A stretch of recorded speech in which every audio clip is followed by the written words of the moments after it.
Hey, Mr. Spinko. This is my findings on early British history. I made a Google presentation.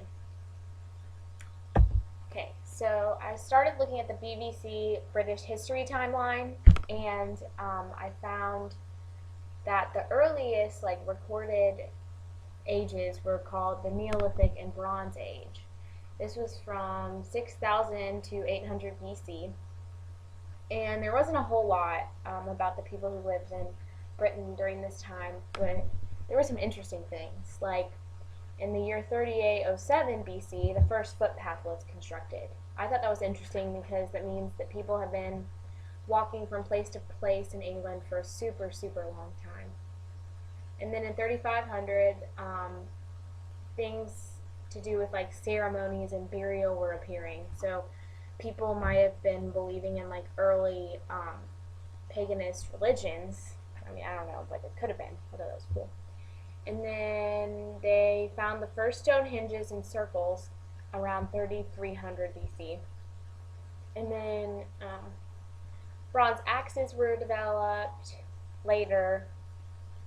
And then woodworking and metalworking was improved, and leaders were being buried in spiritual sites. And then a little later, 1500 to 800 BC, valleys were being extensively developed.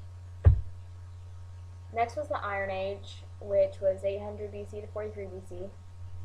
Two groups of Celts moved in from southern Europe, the Brythons, which later turned into Britons, which is obviously where Britain comes from, settled the mainland, and the Gaels settled Ireland. These were farmers. They were gold and bronze smiths. They were farmers. And then this led up to the time that Julius Caesar led an attack on England, and Roman influence began. So Roman Britain, this was from 43 AD to 410 AD.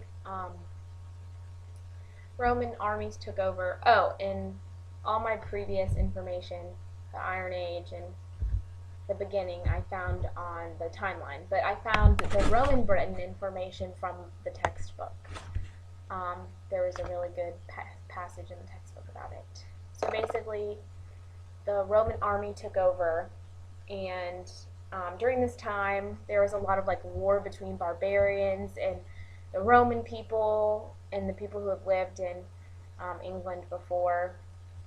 Barbarians try to invade, they try to take over, and then around 410, the fall of the Roman Empire, Rome no longer has any authority on Britain either. However, Christianity continues to prevail in Britain during this time when it fell to the Anglo-Saxons. So the Vikings and Anglo-Saxons, I found some of this information on the Jorvik Viking Center site and the Roman Britain Museum site, along with the BBC British Timeline. So basically, the Angles and Saxons arrive, and they kind of take over when the British Empire falls. A Roman clerk named St. Augustine arrives on the scene, and so this Roman clerk arrives, and he tries to convert King Ethelbert of Kent to Christianity. And then King Ethelbert went down in history as the first Christian English king, which I thought was really cool. Later, the Vikings capture York, like the Jorvik Vikings, and King Alfred goes into hiding, and then King Alfred later is the one who divides England from the Vikings, or divides it with the Vikings, excuse me. So I looked at the Jorvik Viking Center website, and I found some pretty cool pictures like this one here of the top of, or the front of a boat that they use.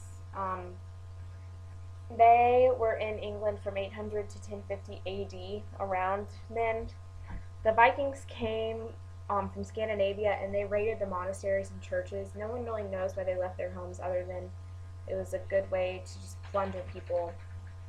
And in 866, York was captured by the Vikings. These were some leather shoes I found that the Vikings wore on the Jorvik Viking Center website, and this was actually like a footpath, or like a little walkway that the Vikings used in front of their houses. And this was around the 1,000 year mark, 1066,000.